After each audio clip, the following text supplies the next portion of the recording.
গোড়ায়গলদ ছাদ বাগানের আরেকটি ভিডিওতে আপনাদের স্বাগত জানাচ্ছি। আজকে আপনারা গাছটা দেখেই চিনতে পারছেন যে এটি একটি সাদা জামের গাছ। এটি আমি একটি ডাল সমেত এখান থেকে কিনেছিলাম, একটি নার্সারি থেকে একটি ডাল, আজ থেকে বছর দুয়েক আগে, এবং 2023 সালের মার্চ এপ্রিল মাসে কিনেছিলাম একটি ডাল।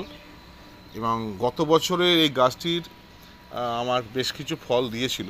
তবে প্রথমেই বলি, ওই গোড়ায়গলদ ঠিকমতো না জানার জন্য আমি ফলের সংখ্যাটা বাড়াতে পারিনি, ফলের সংখ্যাটা খুব কম ছিল। এটা এর সেকেন্ড ইয়ার, মানে 2 বছরের বয়স। তবে একটি প্রবলেম হয়েছে, আপনি একটি ভাঙা টব আমি দেখতে পাচ্ছেন এখানে।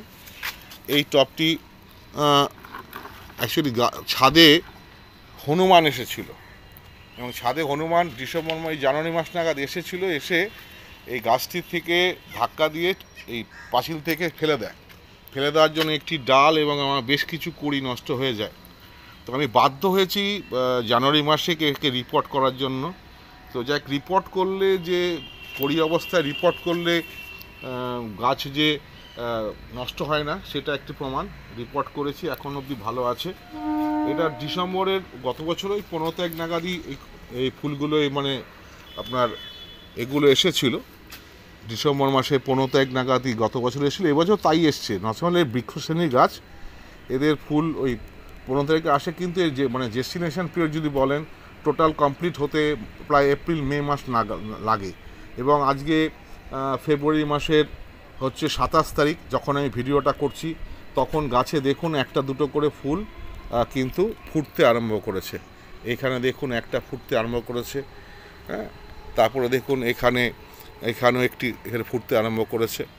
তো এরকম সারা গাছে যা দেখতে পাচ্ছেন, আমি জানি না কটা আলটিমেটলি টিকে থাকবে।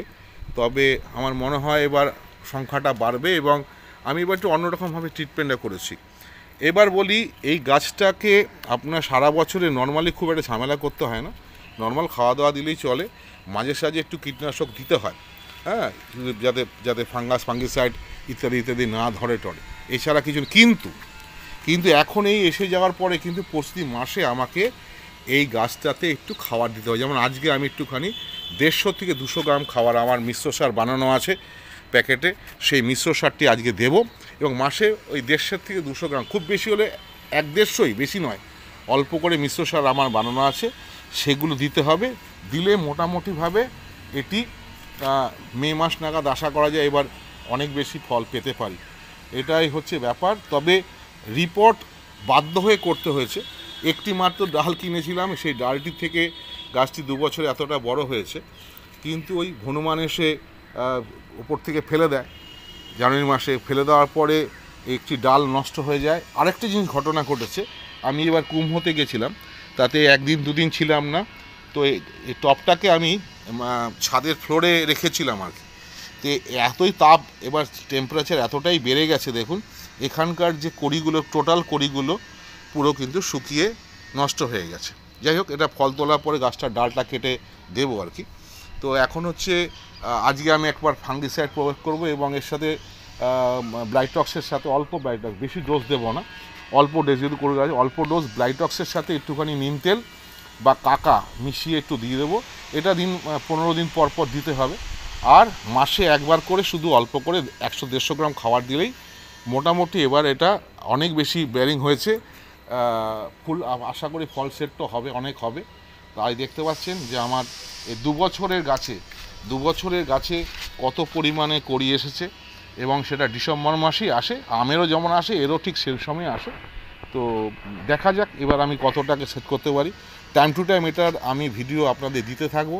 সাদা জাম গাছ খেতে খুব সুস্বাদু, আপনারা সবাই জানেন, এবং কষ্টটাও কম, এবং খেতেও খুব সুন্দর হয় কালো জামের থেকে। জামটা এখানে দেখুন কয়েকটা কড়ি, এখানেও ফুল ফুটতে আরম্ভ করেছে। তো এর মধ্যে আমি আজকেই দিয়ে দেবো, এখানে একটা ফাঙ্গিসাইড ডোজ দেবো। দেওয়ার পরে পরবর্তীকালে যে আপডেটসগুলো হতে থাকবে, আমি আপডেটগুলো আপনাদের সামনে দেব।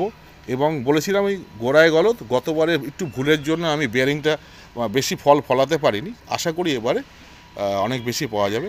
তো ভিডিওটা আমি এখানেই শেষ করছি, দীর্ঘায়িত করব না। যদি ভালো লাগে একটু বন্ধু বান্ধবের কাছে লাইক শেয়ার করে দেবেন। হ্যাঁ, সবাই যাতে জেনে শুনে আবার নিজেদের ছাদও এই গাছ, এই জাম গাছটা খুবই সোজা, খুব কঠিন নয়। আমি যখন করতে পারি সবাই পারবে বলে আমি মনে করি। তো আশা করি আপনাদের এটা যদি ভালো লাগে শেয়ার করুন আর বন্ধু বান্ধবের কাছে পাঠিয়ে দিন। ধন্যবাদ।